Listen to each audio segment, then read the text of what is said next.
personnel de Paris que l'on ouvre exceptionnellement à nos partenaires quand l'événement s'y prête.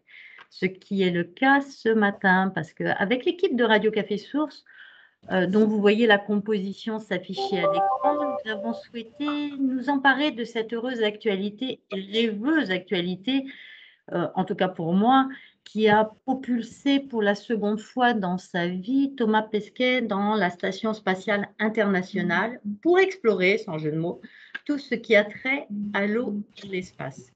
Et on voit encore ce matin, alors là, François Spiro ne nous en parlera pas parce qu'il ne s'agit pas de parler de football ce matin, mais bel et bien d'eau. Encore ce matin, sur les émissions radio, on entendait Thomas Pesquet et Mbappé échanger ensemble. C'est complètement lunaire ce qui se passe. Et c'est qu'à de le dire, le sujet est passionnant et plein d'actualité. Alors, pourquoi ce sujet eau et l'espace? Parce que d'abord, on est Haut-de-Paris, hein, donc l'eau, c'est notre première source d'activité, mais aussi parce que la découverte de la présence de traces d'eau sur la Lune dès 70, sur Mars plus récemment dans les années 2010, en tout cas nous interroge et interroge sur l'existence et les formes de vie sur d'autres planètes du système solaire et par ricochet peut nous renseigner ou nous questionner, pardon, j'avale mal ma salive, nous questionner sur nos conditions de vie sur Terre. Ensuite, parce que le développement, alors franchement, des voyages spatiaux de plus en plus longs, hein, de 8 jours, on était à 8 jours de voyages spatiaux, enfin, les voyages spatiaux prenaient 8 jours en 69. Aujourd'hui, on voit qu'on peut rester 6 mois en 2021, en tout cas dans l'espace. Le développement des explorations des planètes lointaines, on met 2 à 3 jours pour aller sur la Lune, on met 8 mois pour aller sur Mars. Le développement des futurs, en tout cas des voyages spatiaux touristiques, Amazon a annoncé que le patron d'Amazon a annoncé qu'il voulait partir cet été dans l'espace. Enfin, en tout cas, et les programmes qui sont lancés, en tout cas sur les conditions d'habitabilité sur Mars ou sur la Lune, nous posent des questions concrètes de logistique en situation extrême. Et questions qui sont source d'innovation et dont on peut probablement s'inspirer quand on reste les terriens que nous sommes. Alors, à l'heure du changement climatique ou de la crise de la Covid, on a découvert que l'eau était vitale. Je dis découvert parce qu'on redécouvre en tout cas que l'eau est vitale. Elle l'est aussi pour les astronautes, que ce soit pour travailler sur la Station spatiale internationale ou sur la Lune ou sur bientôt Mars. En tout cas, ce sont ces sujets-là que nous avions envie d'aborder ce matin avec notre invité, François Spiro, professeur à l'Université internationale de l'espace, que j'ai rencontré dans le cadre de réflexion prospective et qui a eu la gentillesse de répondre favorablement à ma demande. Et je le remercie en tout cas sincèrement au nom de tous. Alors, comme j'imagine que vous avez de nombreuses questions à poser à notre invité, contrairement à ce que l'on fait d'habitude, on va vite écourter notre temps d'échange en duo avec François pour laisser la parole aux questions-réponses avec les auditeurs. Et quand même les questions arriveraient au fil de l'eau, on les diffusera au fil de l'eau, ou je me permettrai d'en faire le relais au fil de cette conversation avec François. N'hésitez donc pas à poser des questions via le chat, on y répondra, je vous le dis, autant que peut se faire. Sachez toutefois avec François, on a vu qu'on allait aborder 3 sujets, 3 grands thèmes au cours de cette heure. Donc, l'eau sur la Lune et sur Mars, l'eau dans les voyages spatiaux, et puis l'eau comme condition d'habitabilité sur la Lune et sur Mars. Dernière chose, je vais éteindre ma caméra parce que pour des raisons de flux, ça va être plus facile si je suis en mode, voilà, sans caméra. Voilà. Et maintenant, je laisse la parole à François Spiro qui va se présenter avant que nous rentrons dans le vif du sujet. François, je te laisse la parole. Merci beaucoup Elisabeth et bonjour à tout le monde. Je suis très content d'être avec vous aujourd'hui. Alors si vous m'autorisez, je vais faire une petite présentation de qui je suis. J'ai célébré il y a quelques mois 30 ans de carrière et 30 ans exclusivement dans le domaine spatial. J'ai travaillé longtemps dans les 2 agences spatiales principales que nous connaissons en Europe, à savoir le CNES, l'Agence spatiale française, et l'ESA, l'Agence spatiale européenne. Et comme l'a dit Elisabeth, je suis également professeur à l'International Space University, l'ISU, dont le siège mondial est en France, est à Strasbourg. Je suis actuellement dans les services du Premier ministre où je m'occupe des affaires spatiales européennes. Ma période principale de carrière a été au CNES, où j'ai été pendant une très longue période responsable des vols habités, donc tout ce qui concerne les astronautes, la station spatiale, etc. Et puis également, j'ai travaillé pas mal dans le domaine de la prospective. C'est à ce titre que j'ai eu la joie de rencontrer Elisabeth. Et dans ces affaires de prospective, nous avons pas mal cogité sur les futures bases humaines sur la Lune et sur Mars. Et je pense que c'est un sujet dont on parlera ce matin. Oui, on y viendra, absolument, François. Absolument. Voilà, et donc… petite anecdote, tu connais tous les astronautes français. Voilà, c'est ce que j'allais dire. Je suis prêt à vous faire une petite présentation et à échanger avec vous, avec, comme tu viens de le dire, Elisabeth, une dernière remarque, le fait que je connais la plupart des 10 astronautes français, et en particulier, voilà, en particulier Thomas Pesquet, dont j'ai été le responsable de sa première mission il y a 5 ans, vous vous en souvenez probablement. Donc la mission Proxima, aujourd'hui c'est la deuxième mission, la mission Alpha. Et donc j'étais le responsable de la première mission de Thomas il y a quelques années, un moment exaltant d'abord et avant tout pour Thomas, pour lui-même, mais aussi pour moi, pour toutes nos équipes. Ça faisait très longtemps qu'il n'y avait plus d'astronautes français dans l'espace. Voilà quelques mots pour me présenter.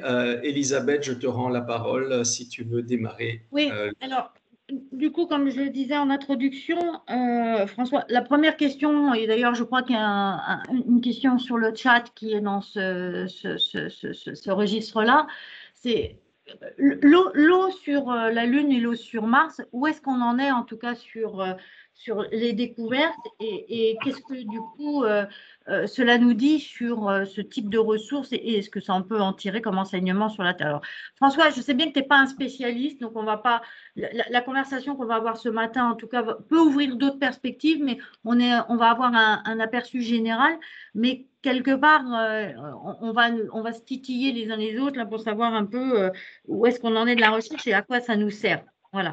Donc, l'eau sur la Lune et l'eau sur Mars, raconte-nous un peu où est-ce qu'on en est sur ces découvertes et les recherches. Merci pour la question, Elisabeth. Donc, la première et la plus importante des informations que je voulais partager avec vous, c'est tout simplement une phrase très simple. Il y a de l'eau sur la Lune et il y a de l'eau sur Mars. Et ça, c'est une information absolument essentielle si on est sérieux pour la perspective d'avoir une vie humaine pérenne sur ces deux corps célestes. Alors, en ce qui concerne la Lune, l'eau se situe essentiellement au fond des cratères du pôle sud, un petit peu aussi au pôle nord, et sous forme de glace très très dure. Et sur Mars, je devrais plutôt dire sous Mars, l'essentiel de l'eau est également sous forme de glace, sous forme de ce qu'on appelle le permafrost, qui se trouve à quelques dizaines, quelques centaines de mètres sous la surface. C'est une immense couche de glace sous la surface de Mars. Et puis, en complément, il y a aussi de l'eau dans la très faible, la très ténue atmosphère de Mars, sous forme donc de vapeur d'eau. Que ce soit sur la Lune ou sur Mars, ces ressources en eau ont été découvertes par les méthodes classiques, c'est-à-dire par l'envoi de satellites en orbite autour de ces deux corps célestes voilà, par différentes investigations qui ont été faites. Je profite pour donner quand même quelques caractéristiques de la Lune et de Mars. Commençons par Mars. Je l'ai dit, l'atmosphère est très ténue, ce n'est pas du tout comme l'atmosphère terrestre. L'atmosphère est faite à 95% de gaz carbonique. La gravité à la surface de Mars est environ un tiers de la gravité terrestre. Donc, c'est plus simple, c'est plus léger de bouger sur Mars, sauf que, je répète, l'atmosphère est un peu différente. Pour la Lune, c'est encore une autre paire de manches. Sur la Lune, vous n'avez pas d'atmosphère du tout, donc il n'est évidemment pas question de vapeur d'eau dans l'atmosphère puisqu'il n'y a pas d'atmosphère. Et la gravité est de 1/6 la gravité terrestre. Sur la Lune? Sur la Lune. C'est-à-dire que 1/6, ça veut dire que la Lune, c'est l'atmosphère ou la gravité? C'est la gravité. Sur la Lune, il n'y a pas d'atmosphère et la gravité est 1/6 la gravité terrestre. D'accord. Alors, une question, moi, on dit que Mars est la planète jumelle de la Terre. Autrement Alors, dit… oui, Pardon, si je peux… Pardon, Elisabeth, je te laisse poursuivre. Oui. Donc, on dit que Mars est la Terre jumelle de la Terre. Donc, si on raisonne comme ça veut dire que tout ce qui se passe sur Mars, tout ce qu'on découvre sur Mars, plutôt que sur la Lune d'ailleurs, peut-il conduire en fait une interrogation sur les conditions de vie sur la Terre? Est-ce que j'ai le droit d'extrapoler comme ça? Alors, oui et non. Oui et non, j'explique. Il y a fort longtemps, Mars et la Terre étaient des planètes très, très similaires. L'atmosphère martienne était beaucoup plus dense qu'elle ne l'est aujourd'hui. Et du fait de cette densité accrue, la température à la surface était plus élevée. Il faut indiquer qu'aujourd'hui, la température moyenne à la surface de la planète Mars est de moins 60 degrés Celsius, qui veut dire qu'évidemment, il n'y a pas de possibilité d'eau liquide. Alors qu'autrefois, avec une atmosphère plus dense, une température plus élevée, eh bien, la possibilité d'eau liquide existait. Et les fameux canaux que nous connaissons tous sur la planète Mars, vous avez certainement vu pas mal de photos à ce sujet, eh bien, selon toute probabilité, ça a été creusé par de l'eau liquide qui coule, par des rivières, tout simplement. Voilà. Et donc, beaucoup de missions robotiques qui vont explorer la planète Mars vont particulièrement explorer les anciennes rivières, les anciens lacs, pour voir si, du fait de cette eau liquide qui a existé dans le passé, il n'y aurait pas eu autrefois un développement de la vie, tout simplement, avec des molécules biologiques, des molécules organiques. Nous avons énormément de missions qui vont vers Mars pour étudier ça, en particulier des missions européennes dans laquelle la France joue un rôle absolument essentiel, et également des missions de la NASA. Je vous rappelle qu'il y a quelques mois a atterri sur la planète Mars la mission Persévérance, la mission emblématique de la NASA, pour laquelle les instruments principaux sont cocorico français et ont été développés par nous, par le CNES. On avait d'ailleurs, je fais aussi cocorico parce que Mathieu Marcaille, s'il est là, il pourra le confirmer. On avait fait une exposition au pavillon de l'eau sur Mars il y a 6 ans environ, voyant bien que ce sujet allait prendre de l'ampleur et on avait découvert justement la place de la France et en tout cas des laboratoires spéciaux et ce que pouvait produire en fait la France dans ce domaine. Je voudrais revenir sur cette notion de eau solide, eau liquide. Ça veut dire que les conditions de vie, en tout cas telles qu'on les vit sur Terre, c'est de l'eau liquide, c'est pas de l'eau solide. C'est ça que tu es en train de nous dire? Voilà. Bon, l'eau, c'est l'eau. Hein. C'est pas vous, eau de Paris, que je vais apprendre ça. L'eau, c'est une molécule très simple, H2O. Et comme nous le savons tous, elle peut se présenter sous 3 formes. L'eau liquide, celle qu'on boit tous les jours. L'eau solide, sous forme de glace, qui vient quand la température est très froide, ce qui est le cas de Mars et ce qui est également le cas au fond des cratères du pôle sud de la Lune. Et 3e état possible, l'eau sous forme de vapeur, en particulier dans l'atmosphère terrestre, et dans l'atmosphère de Mars.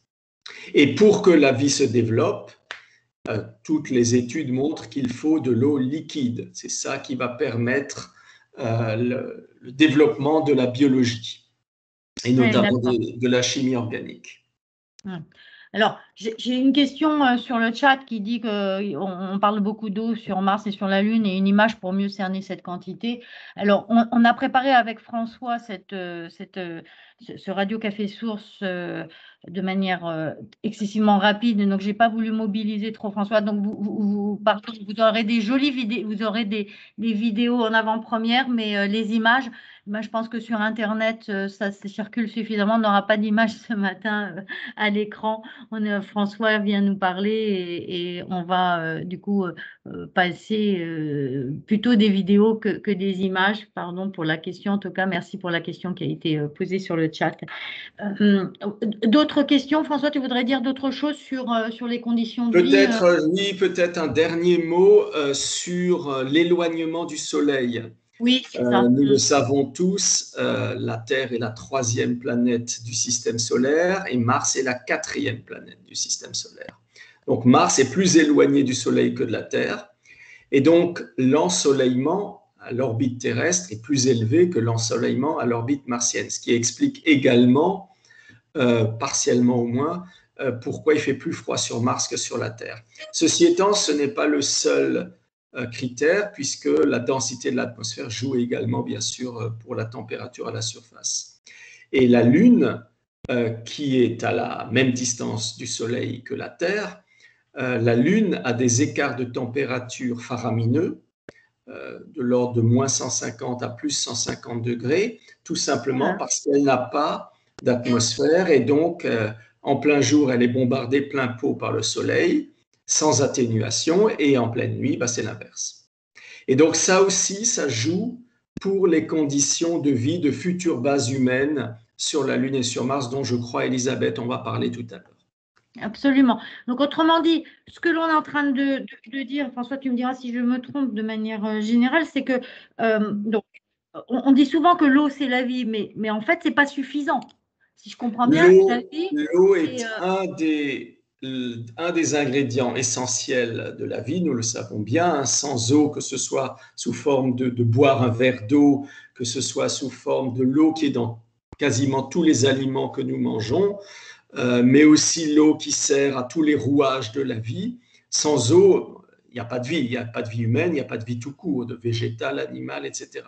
Donc si on est sérieux pour la vie future sur la Lune et sur Mars, il faut de l'eau. Mais même si on revient au temps présent, on parlait de Thomas Pesquet tout à l'heure, sans eau dans la station spatiale, il n'y a pas de station, tout simplement. Les astronautes ne pourraient pas vivre, la station ne pourrait pas fonctionner. D'accord.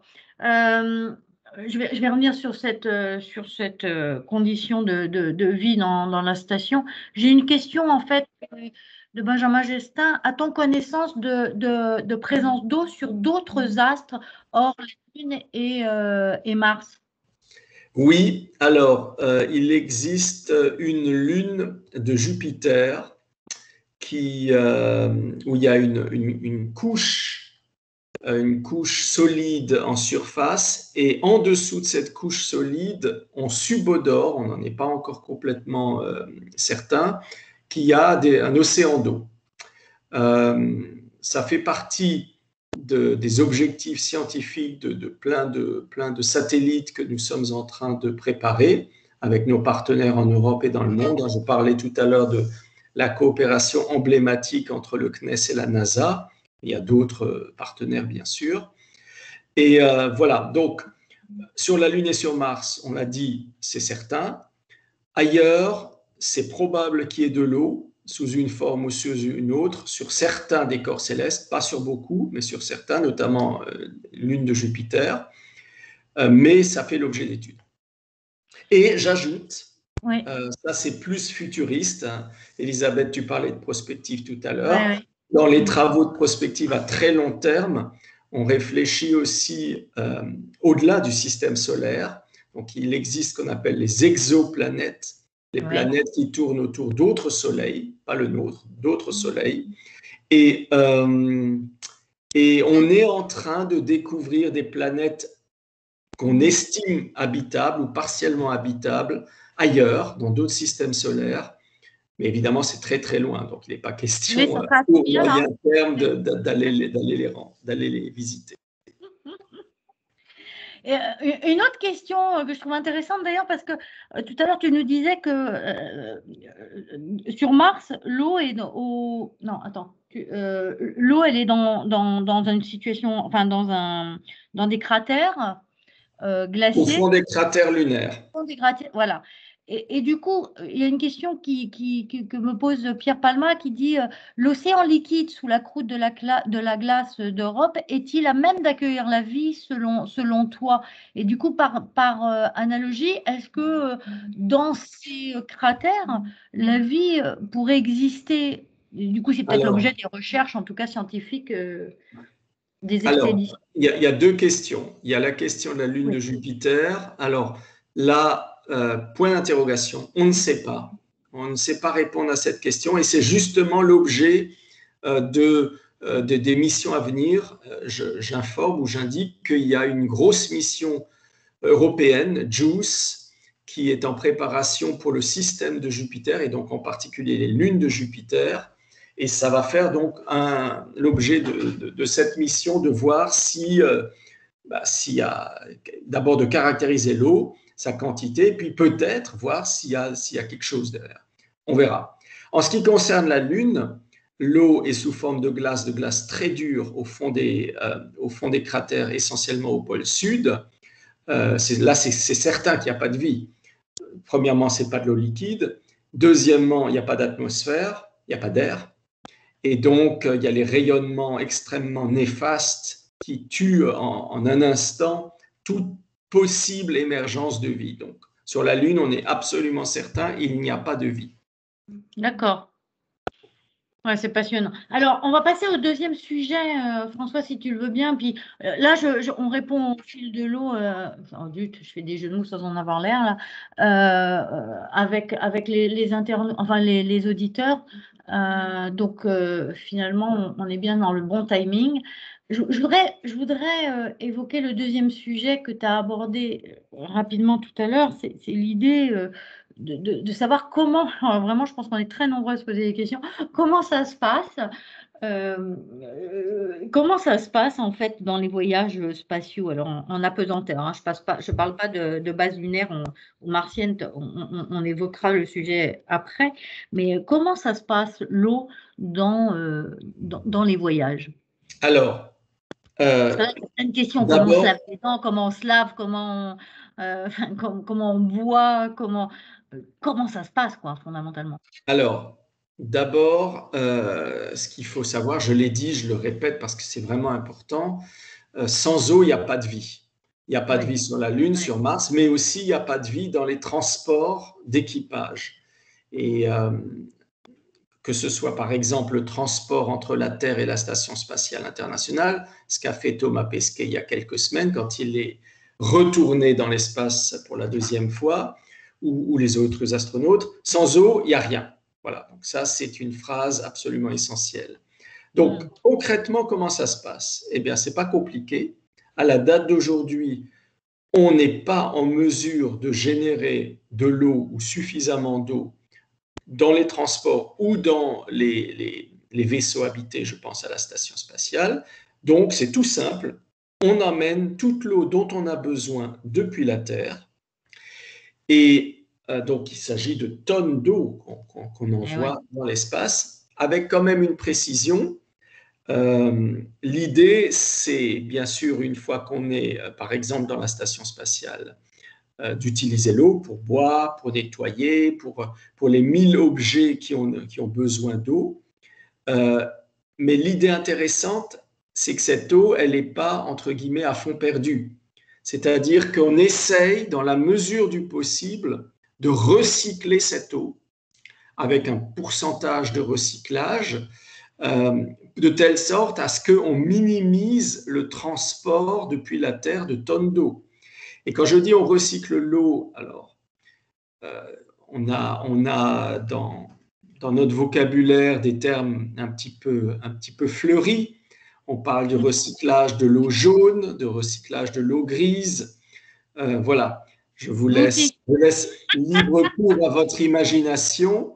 Donc, recyclage des eaux usées, recyclage des urines, quoi, grosso modo. Grosso modo, c'est ça. Alors, bien sûr, avec certaines proportions, avec des filtres très, très forts et très radicaux. Hein. Je ne suis pas du tout un spécialiste de ça, donc s'il vous plaît, ne me posez pas des questions techniques, c'est vraiment pas mon rayon voilà.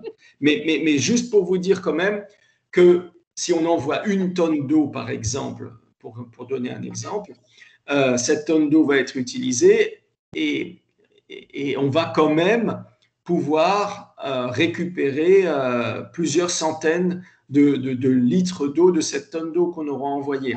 Donc, ça minimise l'envoi d'eau depuis la Terre, ce qui est important puisque je rappelle que le grand facteur limitatif des vols habités, c'est le coût du transport. Le coût d'envoyer Thomas Pesquet de la Terre à la station spatiale est un coût faramineux.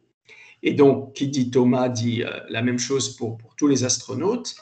Et c'est ce coût-là, le coût de l'envoi d'astronautes avec tout ce dont ils ont besoin, et en particulier de l'eau, qui est vraiment un frein au développement significatif de l'exploration humaine de l'espace. Et alors, François, juste pour bien comprendre, parce que alors pour moi, je découvre un peu ce fait qu'on envoie de l'eau, on transporte de l'eau dans l'espace. C'est ça que tu es en train de me dire. À la date d'aujourd'hui, l'alimentation, quand on transporte autre chose, c'est ça?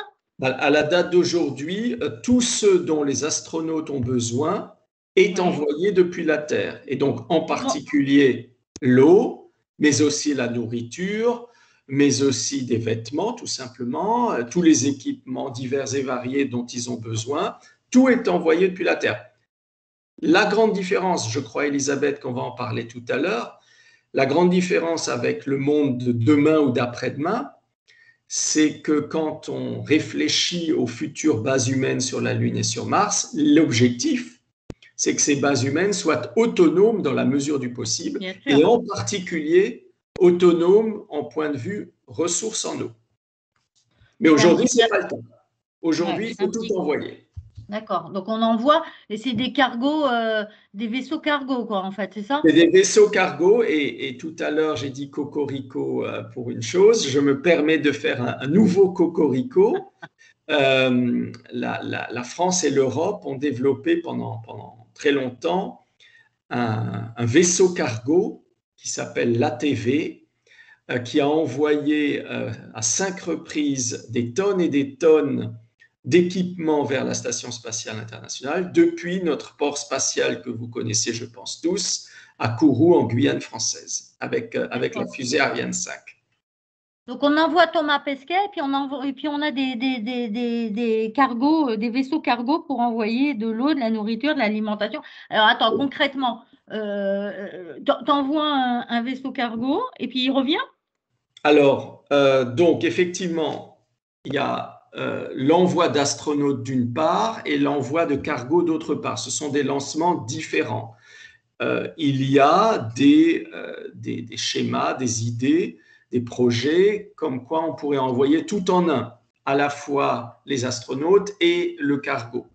C'est par exemple un des projets futuristes de SpaceX, d'Elon Musk.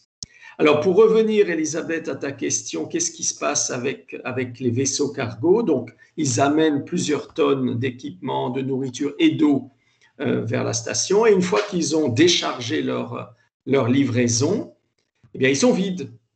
Et donc, pour parler de l'ATV, véhicule européen, eh bien, quand l'ATV était vide, eh bien, il était rempli des détritus, des déchets que produisent les gens de la station et les équipements usagés, etc. Et un beau jour, l'ATV se détache de l'ISS, de la station, et descend petit à petit vers la Terre. Et bien sûr, ce cargo poubelle, si je peux l'appeler ainsi, Ah, c'est n'arrive fou pas ça. au sol, heureusement, et il est détruit dans les hautes couches Oh, de l'atmosphère. c'est complètement dingue ça. Enfin, pour moi, c'est vraiment une découverte. J'imaginais absolument pas. Je ne sais pas ce qu'en pensent, enfin ce qu'en savaient les auditeurs, mais pour moi, c'est une vraie découverte, ça. J'ai une question. L'envoi de réserves d'eau indépendantes, c'est-à-dire des fusées citernes, est-elle envisageable? Est-elle envisageable, pardon, mais c'est bien l'idée des vaisseaux C'est cargo bien en ce que fait. j'ai dit. Voilà, c'est Oui, bien oui, ce que j'ai dit, oui, à c'est la ça. petite nuance près qu'on n'envoie pas des cargos, des livraisons avec que de l'eau. Il y a de l'eau, mais il y a aussi plein d'autres choses. Oui, oui, d'accord. Alors, comment on est capable de mesurer les besoins en eau? Parce que si je comprends bien, on envoie des vêtements, des médicaments, mais là-bas sur place, on se lave Alors, les dents, on alors, boit, on mange. Donc, on il utilise y a l'eau. il y a les besoins de l'être humain, Ouais. besoin de boire, besoin de se laver, besoin de l'eau dans la nourriture, etc. Euh, et puis, par ailleurs, il y a les besoins des équipements. Euh, la station spatiale et plus tard la Lune et Mars, euh, il y a du travail scientifique, il y a du travail technologique, et tous ces travaux ont besoin d'eau, comme sur Terre, partout, on a besoin de Mm. l'eau pour tout ce qui est scientifique, technique, etc. Donc évidemment, il y a plein de spécialistes qui travaillent sur quantifier exactement de combien de litres on a besoin par jour, par personne, etc. Je ne vais pas rentrer dans ces Mm. calculs, je ne suis pas un spécialiste de ça. Je rebondis, Elisabeth, sur un des points que tu mentionnais, qui est l'histoire de comment les astronautes se lavent. Ouais. Alors, il y a une différence entre se laver dans la station spatiale et se laver sur la Lune et sur Mars. Dans la station spatiale, il n'y a pas de gravité. On Eh flotte. oui, Vous avez on flotte. certainement vu les Mm. vidéos Eh de oui. Thomas Pesquet en train de flotter dans l'ISS. Comme il n'y Mm. a pas de gravité, imaginez-vous une douche, on ouvre la douche, l'eau, elle ne peut pas descendre puisqu'il n'y a pas de gravité. Donc, on ne Mm. peut pas prendre de douche dans la station. Donc, comment font les astronautes pour se laver? Eh ben, ils font comme nos chers bébés, avec des lingettes. Et ce n'est pas forcément ce qu'il y a de plus excitant.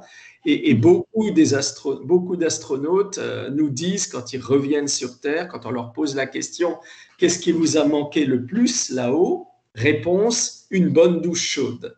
Et souvent, quand ils rentrent, la première chose qu'ils font quand ils sont à peu près en état, c'est d'aller dans la douche et de prendre une longue et bonne douche Eh rafraîchissante. oui. Parce qu'ils vont passer là 6 mois, Thomas Pesquet va passer 6 mois à se laver avec des lingettes. Donc, grosso modo, C'est à peu c'est près ça. ça, voilà, tout Et à les fait. lingettes vont repartir dans le vaisseau cargo plein de Poubelle, détritus voilà. qui va se consumer dans l'espace, enfin dans l'atmosphère, c'est ça. C'est à peu près Cette ça idée là. l'idée. D'accord, ok. Et on boit comment en fait? On mange comment? Alors, Enfin, c'est quoi on boit? Ouais. pour boire, bah, c'est comme lorsque dans vos bureaux respectifs, vous avez des citernes à eau. Donc, dans la station, il y a aussi ça, ce principe de citerne à eau.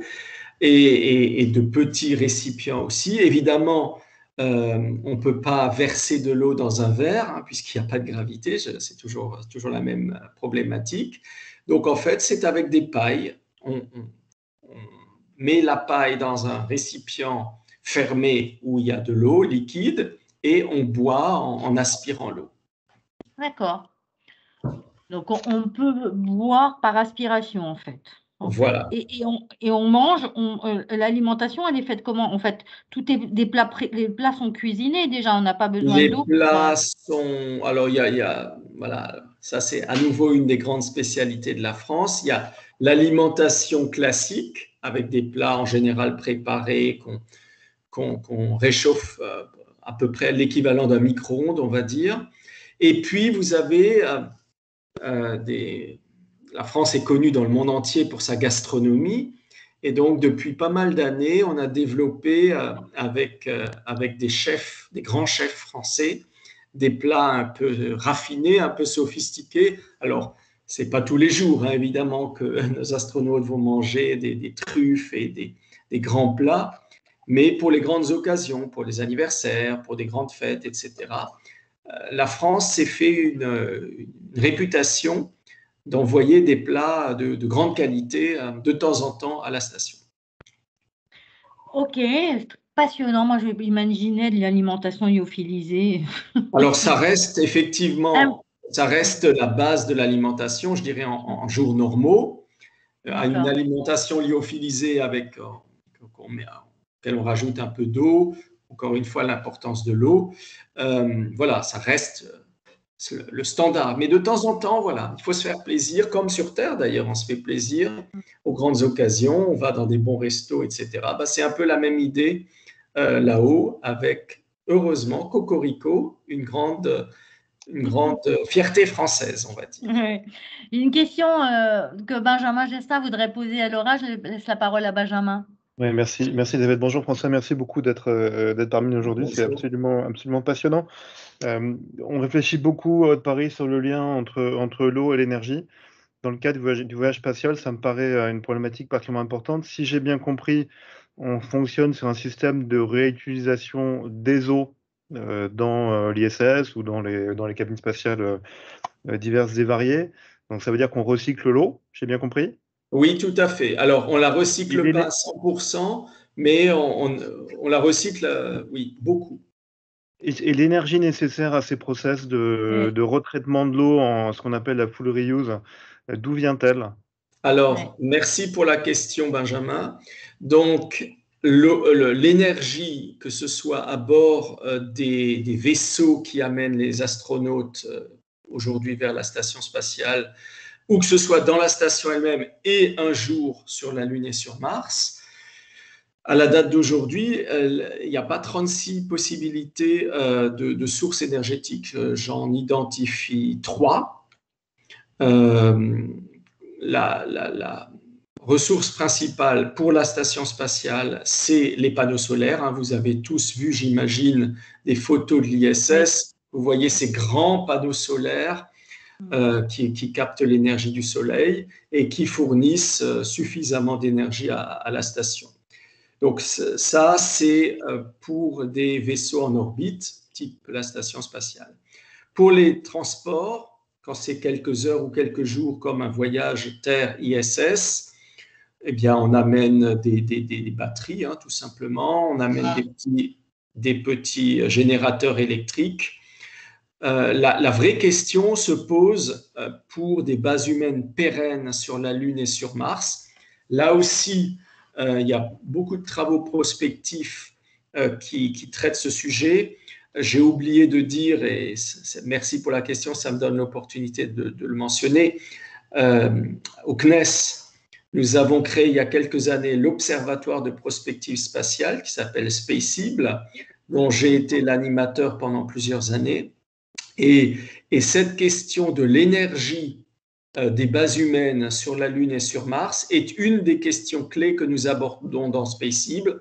Et pour le dire simplement, il y a 2 grandes sources possibles que sont l'énergie solaire, qui reste l'énergie de référence, mais aussi dans certaines conditions et avec certaines réserves, l'énergie nucléaire.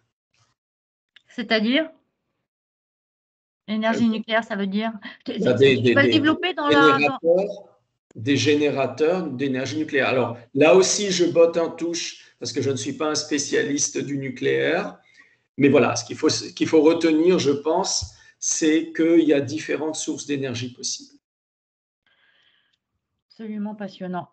Une autre question, alors qui va me faire l'introduction à la troisième partie que je voulais aborder avec toi, c'est donc une question que je te lis.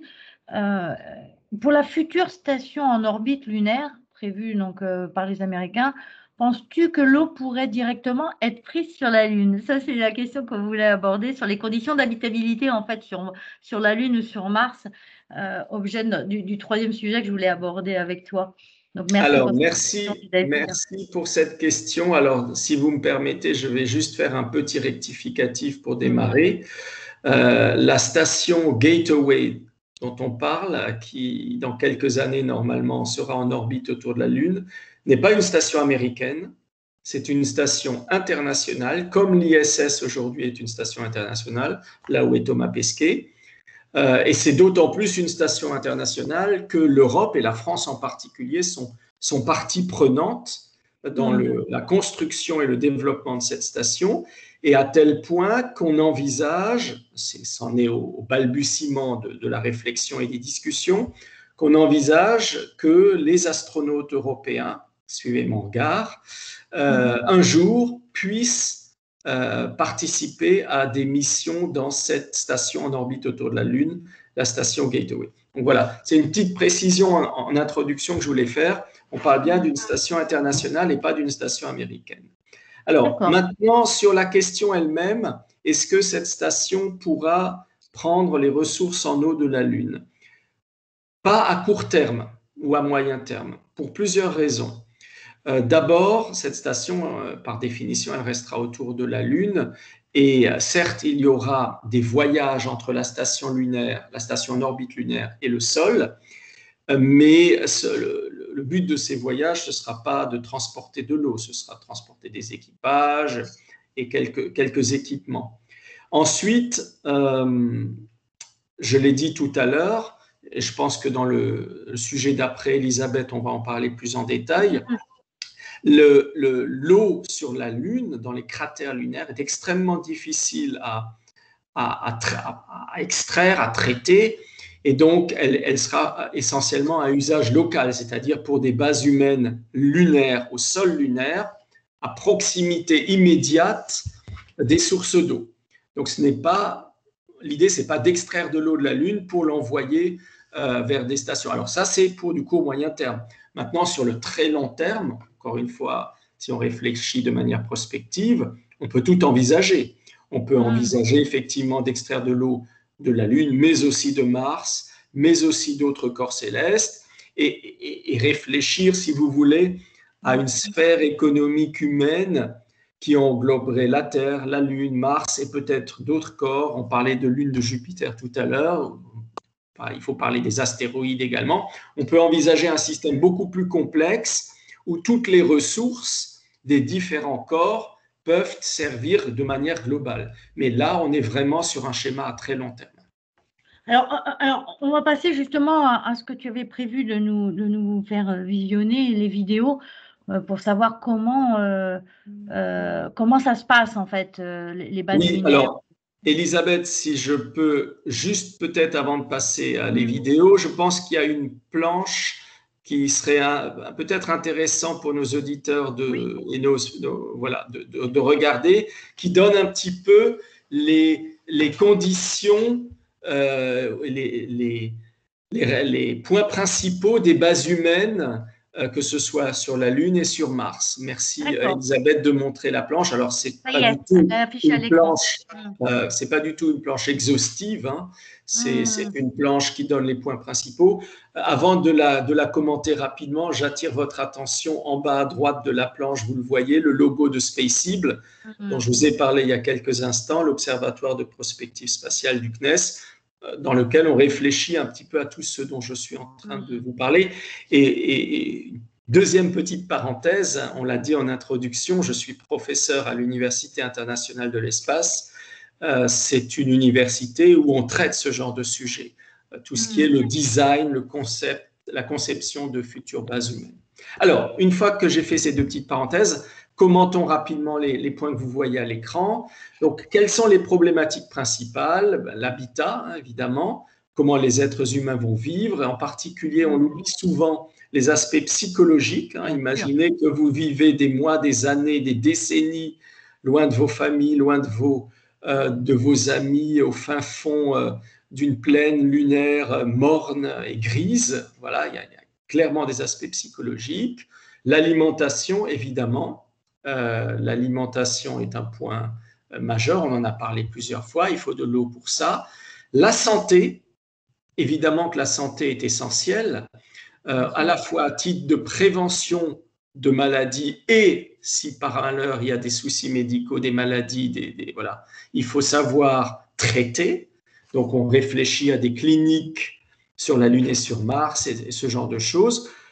Les risques de contamination aussi, hein, comme le on risque voit. de contamination, le risque d'être irradié. Enfin, il y a énormément de problèmes. Là aussi, on pourrait passer des heures à parler de tout ça. Donc, tout ça est lié aux soins, le point d'après. Le recyclage de l'eau et des déchets, on en a parlé tout à l'heure. La décontamination, bien sûr, tout système clos et une base humaine sur la Lune et sur Mars, comme la station spatiale, sont des systèmes clos.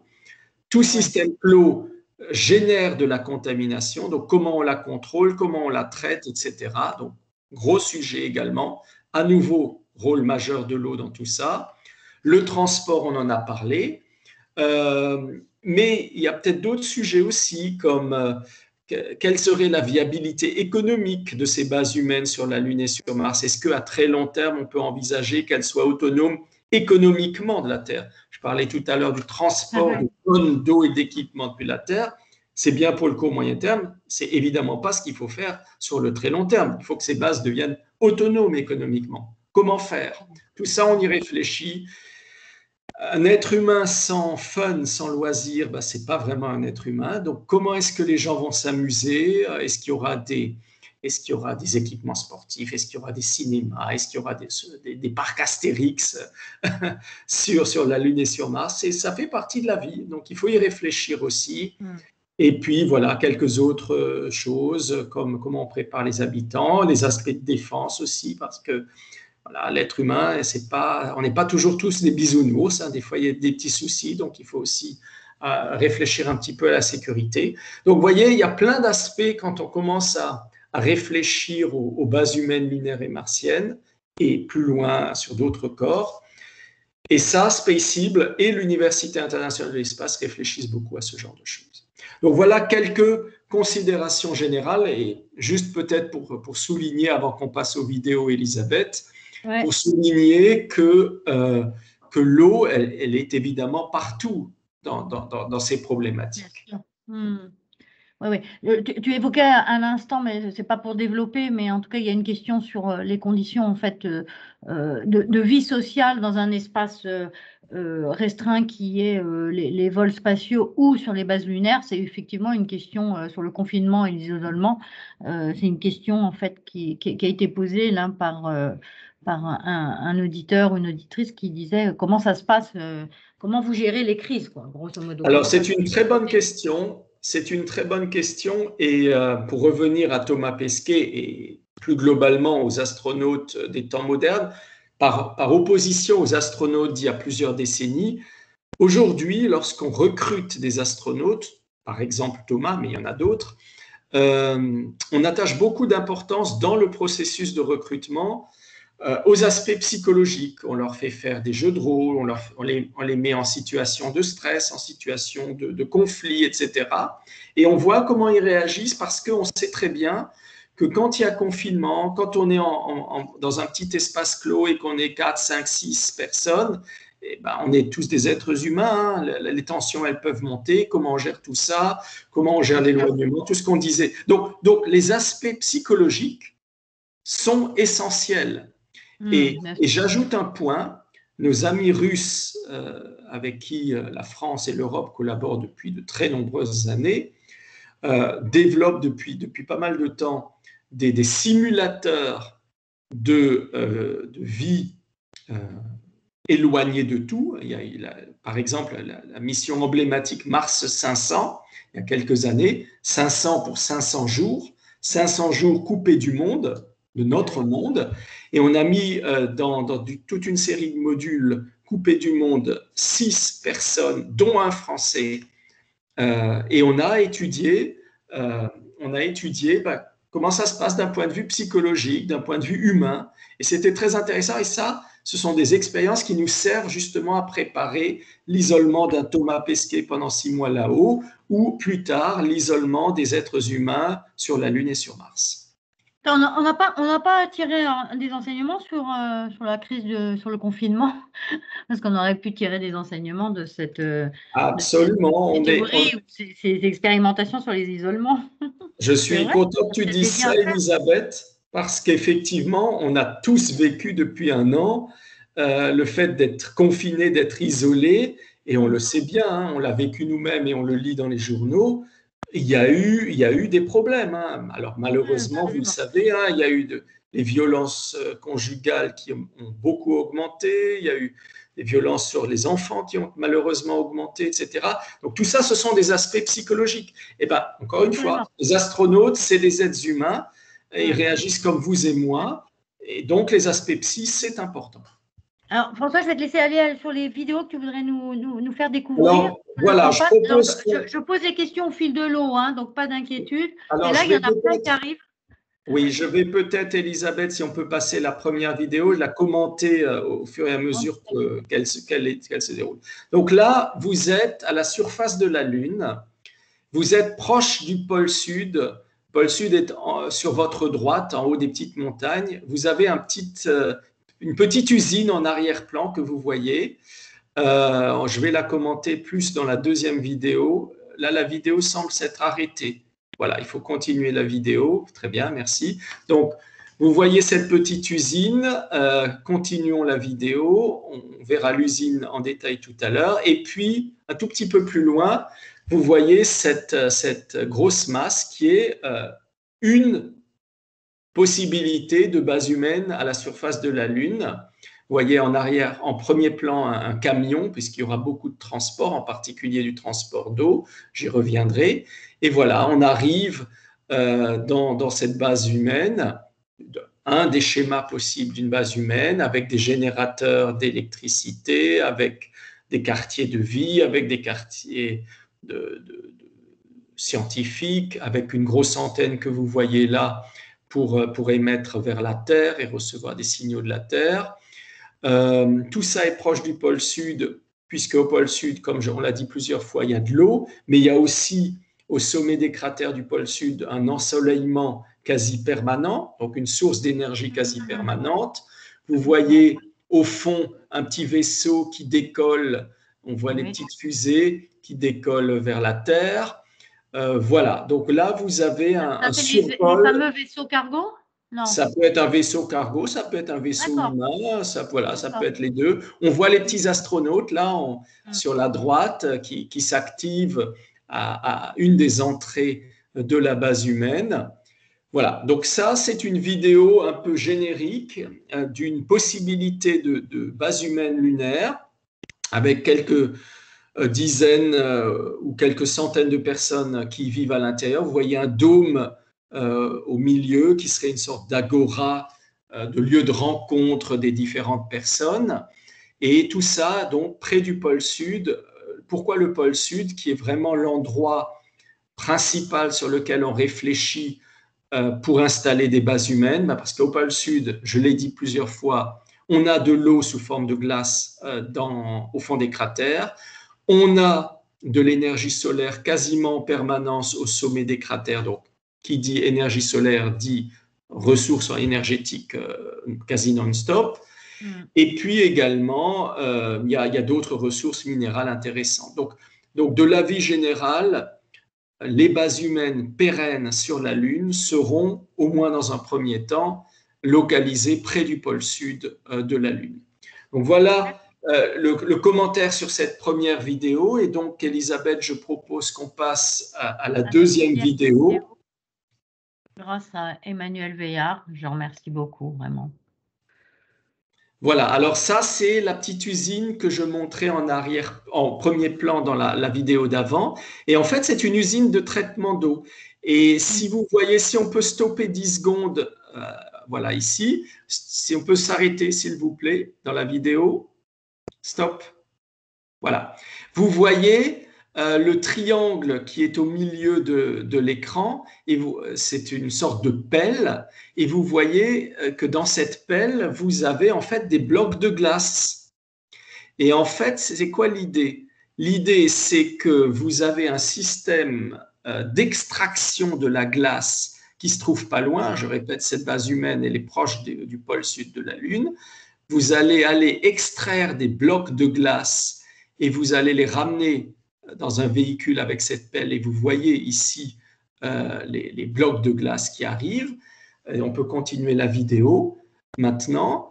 Et ces blocs de glace vont aller dans l'usine de transformation que vous voyez dans la vidéo qui est en train de défiler, avec des êtres humains qui évidemment s'activent, avec la filtration de l'eau, la liquéfaction, pour en faire finalement de l'eau liquide qui sera soit de l'eau potable, bien sûr pour les besoins de boissons, hein, des gens qui vont habiter dans la base, soit de l'eau qui vont servir aux différents rouages de la base humaine, aux équipements techniques, aux équipements scientifiques, etc. Donc, il est indispensable pour une base humaine sur la Lune d'avoir une petite usine d'extraction, de traitement, de filtration de l'eau entre l'eau à l'état brut sous forme de glace et l'eau liquide utilisable de manière quotidienne. Alors, du coup, ça renvoie à des questions là, que je lis dans le chat parallèlement à ta présentation très intéressante de Céline ou de José. Céline qui dit est-ce que finalement il y a des programmes prioritaires sur l'eau dans Spaceable ou en tout cas au sein des agences spatiales, ou José qui évoque la priorisation ou non des sujets, des méthodes d'extraction de l'eau, au vu, en tout cas, pour nous, c'est intéressant parce qu'au vu de la raréfaction, je vais y arriver, de la ressource sur Terre, si tant est que la question soit la raréfaction de la ressource, qu'est-ce que du coup ces techniques nous apprennent, quoi, parce que finalement, c'est des enjeux prioritaires pour les futurs projets d'installation sur les bases lunaires. Alors, encore une fois, l'eau, c'est la vie. Et donc, sans eau, il n'y a pas de base humaine lunaire ou martienne ou je ne sais où. Et donc, quand on réfléchit à la conception de base humaine, par exemple sur la Lune, avec les deux vidéos qu'on vient de voir, l'alpha et l'oméga, c'est avoir de l'eau. Donc, oui. Heureusement, sur la Lune et sur Mars, on l'a dit plusieurs fois ce matin, il y a de l'eau, mais ce n'est pas de l'eau comme on en a sur Terre avec les océans, les rivières, etc. Et j'insiste sur un point. L'eau au fond des cratères lunaires, c'est de l'eau sous forme de glace, mais de glace très très dure. Et donc, il y a plein de travaux que font les agences spatiales sur est-ce que c'est facile, est-ce que c'est difficile, est-ce que c'est coûteux de percer les blocs de glace que j'ai montrés tout à l'heure. Et les premiers travaux montrent que ça va pas être très facile parce que la glace est extrêmement dure et en plus elle est mélangée avec de la poussière lunaire, avec des rochers. Donc quand je montrais dans la deuxième vidéo cette usine de transformation d'eau, il y a du boulot. Ce qu'il faut retenir, c'est qu'il y a du boulot. Ça va pas être facile. Et une des questions, Elisabeth, que tu as dites, c'est est-ce que Spaceable regarde tout ça? Oui, bien sûr. Spaceable traite de ce problème qui est à la fois un problème technique, industriel, mais aussi financier. On le traite en franco-français, mais on le traite bien sûr avec nos amis allemands, nos amis européens et à l'international. Donc, si on est sérieux pour établir des bases humaines lunaires et martiennes, et ça se fera dans les décennies à venir, peut-être même de manière plus rapide qu'on ne le croit, eh bien, on est obligé de passer par le traitement de la question fondamentale des ressources en eau, de leur extraction, de leur traitement et de leur cycle financier. N'oublions pas cet aspect. Absolument. Et ça renvoie d'ailleurs à des questions sur le chat. Et j'imagine qu'à l'heure où on parle, en tout cas sur Terre, de sobriété dans toutes ses dimensions, la question de savoir comment on peut éviter l'épuisement, et c'est une question aussi de Céline sur l'épuisement en fait, du stock de glace, au bout de combien de temps finalement on pourra rester autonome en eau avec cette extraction de blocs de glace sur la Lune, voire sur Mars. Du coup, la sobriété, et c'est aussi une autre question, moi, que je vois sur le chat, mais qui me saute à l'esprit, c'est est-ce qu'on ne produit pas une pollution, est-ce qu'on n'externalise pas une pollution avec tout ce qu'on est en train de faire en essayant d'investiguer sur Mars ou sur la Lune? Quand on voit on envoie des vaisseaux cargo et que ceux-ci se consument dans l'espace, est-ce qu'il n'y a pas une pollution qui se dégage de ça? Alors en Voilà, fait, c'est la question de la sobriété. voilà, en fait, il y a deux questions dans ce que tu viens de dire, Elisabeth. Il y a la question de la quantité d'eau nécessaire et du recyclage de l'eau, et puis il y a la question de la sobriété, de la pollution, etc. Alors, concernant la première question, je l'ai rapidement mentionné tout à l'heure quand on parlait de la Station spatiale internationale. Une des clés du succès des futures missions habitées pérennes sur la Lune et sur Mars, c'est le recyclage. L'idée, et beaucoup de pays, et en particulier la France, travaillent sur cette notion de devoir recycler le maximum d'eau qu'on utilise tous les jours. On parlait d'eau jaune, on parlait d'eau grise, il existe aussi des eaux noires. Voilà, il y a toutes sortes d'eau, et l'idée, c'est vraiment de pouvoir recycler ça. Alors, c'est valable pour l'eau, c'est valable pour d'autres choses. Je pense par exemple à l'oxygène. Sur la Lune, on l'a dit plusieurs fois, il n'y a pas d'atmosphère, il n'y a pas d'oxygène gazeux. Donc, il y a aussi cette notion de recyclage qui est importante. Alors, il n'existe pas de recyclage à 100%. Donc, évidemment, il faudra toujours faire appel aux ressources locales. Mais l'idée, c'est quand même, pour minimiser l'impact sur les ressources locales, c'est de recycler au maximum. Et pour la petite histoire, c'est également ce qu'on essaye de faire sur Terre. Donc ça, c'est l'histoire des ressources locales, des ressources in situ. Alors ensuite, il y a l'autre question sur la pollution. C'est presque une question philosophique. À partir du moment où il y a une activité humaine, que ce soit à Paris, dans la station spatiale, sur Mars ou ailleurs, par la nature même de la vie humaine fait qu'il y a des déchets. Bon, on le sait tous, des déchets du corps humain, évidemment, mais des déchets de l'activité humaine. Toute activité génère des déchets. Donc là aussi, la notion fondamentale, c'est la notion de recyclage. Et donc, là aussi, énormément de travaux, notamment en France, pour essayer d'améliorer tout ce qu'on peut faire en recyclage. Voilà, je ne peux pas en dire plus. Il y aura toujours un résidu de déchets, que ce soit sur Terre ou ailleurs. François, l'heure tourne, donc on va devoir conclure. Je vais laisser la parole à Benjamin pour conclure ce Radio Café Source. J'ai juste une question qu'on a eue dans nos échanges, la question du rapport entre ces programmes spatiaux et l'innovation. Est-ce que c'est l'exploration qui conduit l'innovation, ou est-ce que vous vous servez des innovations sur Terre pour les utiliser dans ces programmes spatiaux? J'aurais juste que tu finisses un peu sur cette dialectique, parce que là, il y a une question un peu qui est posée dans ce sens-là. Et moi, en tout cas, cette dialectique m'interpelle, quoi. Cette dialectique m'interpelle. Alors, c'est une très bonne question. Merci, Elisabeth. Et il y aura peut-être un autre rendez-vous, en tout cas avec les responsables de l'innovation à Haute-Paris, avec d'autres personnes sur le sujet. Mais en tout cas, c'est juste pour ouvrir le champ de l'interrogation, en tout cas. Alors, en fait, la question de l'innovation et du spatial, c'est une question qu'on peut diviser en deux grandes rubriques.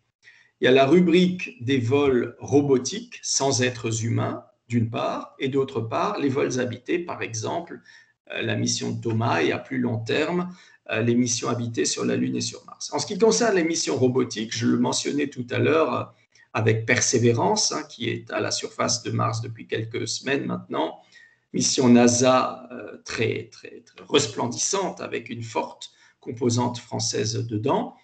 Eh bien, en général, ces missions robotiques, on essaye de mettre de la très haute technologie, de la techno innovante, de la technologie disruptive, et voilà, pour faire reculer les frontières de la technologie et de la science. A contrario, pour les missions habitées, le critère numéro 1, c'est évidemment la sécurité et la survie, tout simplement, de l'équipage. On ne peut pas se permettre d'envoyer dans l'espace des astronautes avec des technologies dont on devine qu'elles sont bien, mais qu'on n'a pas vraiment validées, avec un risque que ça pète là-haut et qu'on perd de l'équipage. Donc, en ce qui concerne des missions habitées, on est en général assez conservateur et on préfère des technos pas forcément très innovantes, pas forcément à la pointe du progrès, mais des technos solides qu'on a testés, validés, retestés, revalidés pour qu'on minimise au maximum le risque sur les équipages.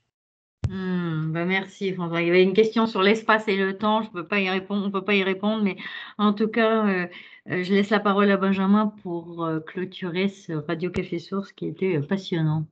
Non, je vais être très rapide. Merci beaucoup, Elisabeth. Encore merci beaucoup, François, de votre présence ce matin. Moi, je retiens quelques idées très simples. La première, c'est que l'eau est essentielle à la vie et c'est encore plus vrai dans le voyage spatial.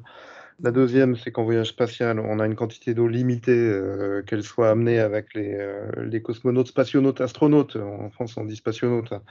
Et donc, il faut en prendre soin et on la réutilise. Je pense que du coup, il y a aussi des retours d'expérience qui peuvent être utiles pour la Terre, sur cette notion de réutilisation de l'eau. Et la troisième et dernière remarque, c'est on voit bien que les lendemains radieux de la conquête spatiale où l'espace nous fournira des ressources qui commencent à manquer sur Terre sont des lendemains extrêmement lointains, hypothétiques. Vous nous avez aidé aussi à comprendre toutes les questions très pratiques, très techniques, très compliquées qu'il faut se poser avant d'envisager ne serait-ce que l'installation d'une base sur la Lune ou un séjour long dans l'ISS. Donc ça veut simplement dire que, avec l'aide de toute votre expérience aussi de la conquête spatiale et de la pression spatiale, il faut qu'on prenne soin de notre planète, puisque c'est celle qu'on a. Puis je ne sais plus qui disait ça, c'est peut-être déjà le président de la République. On n'a pas de planète B, on n'a pas de plan B, donc ça nous invite aussi à réfléchir sur les usages de nos ressources ici-bas sur Terre. Encore merci beaucoup, François. C'est une évasion qui est très nécessaire. C'est certes du rêve, mais c'est du rêve technique, c'est du rêve construit, c'est du rêve partagé. Et vous avez très bien souligné que la station spatiale, elle est internationale. Elle n'est pas française, elle n'est pas américaine, elle n'est pas russe, elle n'est pas chinoise. Elle est partagée par tout le monde. Donc c'est aussi des notations très positives sur la capacité de l'humanité à coopérer pour des buts communs. Voilà, merci beaucoup François, merci beaucoup Elisabeth d'avoir monté ce RCS exceptionnel et merci beaucoup aux très nombreux participants. Je crois qu'on était pratiquement 200 en ligne. Et un dernier merci à l'équipe Radio Café Source et à Manel Veillard en particulier qui a fait en sorte que la technique suive, parce qu'il n'y a pas que dans l'espace qu'on a des problèmes techniques. Merci beaucoup à vous Houston, bonne semaine et à très bientôt. Au revoir. Merci beaucoup. Merci. Au revoir. Et passez une bonne journée. À bientôt.